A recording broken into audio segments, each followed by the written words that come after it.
Maharashtra superfast news चॅनलमध्ये आपले सहर्ष स्वागत आहे। खास सत्याची धार लेखणीची महाराष्ट्रातील ताज्या आणि वेगवान बातम्या पाहण्यासाठी आपल्या हक्काचे चॅनल शेअर करा, लाईक करा आणि सबस्क्राईब करा। धन्यवाद। खलील शेख आत्महत्या प्रकरणी माजी आमदार रवींद्र धंगेकर व पत्नी प्रतिभा धंगेकर अडचणीत। उत्कर्ष असोसिएट ही एक फर्म आहे आणि त्या ठिकाणी रवींद्र धंगेकर यांची पत्नी बाळा शेडगे व रघु गौडाव यांची पत्नी भागीदार आहेत। खलील शेख हे 2011 पासून पुण्यात बांधकामाची कामे करत होते। ते घटनेतील आरोपीच्या येथे सेंटरिंगचे काम करत होते। खलील शेखने या कामासाठी व्याजाने पैसे घेतले होते। आम्ही व्याजासहित पैसे देऊ असे आश्वासन यावेळी सगळ्यांना दिले।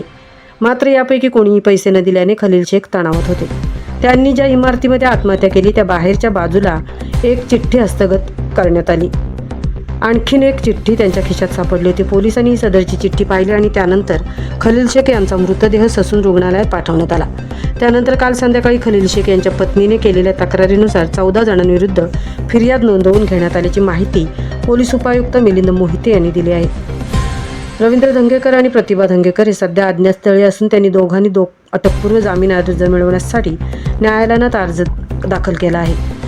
धंगेकर दाम्पत्याच्या अटकपूर्व जामीन अर्जावर सोमवारी सुनावणी होणार आहे। मात्र यापूर्वी पोलिसांनी अटक करू नये म्हणून सध्या रवींद्र धंगेकर आणि त्यांच्या पत्नी अज्ञातस्थळी आहेत।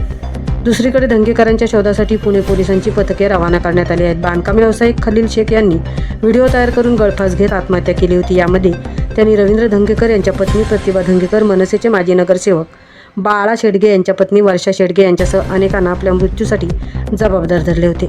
या प्रकरणामध्ये रवींद्र धंगेकर व त्यांची पत्नी प्रतिभा धंगेकर यांच्या प्रामुख्याने उल्लेख आला असून शेवटी पोलीस पुढील तपास करत आहेत। मात्र शिवसेनेचे मुख्य नेते आणि महाराष्ट्राचे उपमुख्यमंत्री श्री एकनाथ शिंदे या प्रकरणाकडे कसे पाहतात हे सुद्धा तितकेच महत्त्वाचे ठरेल।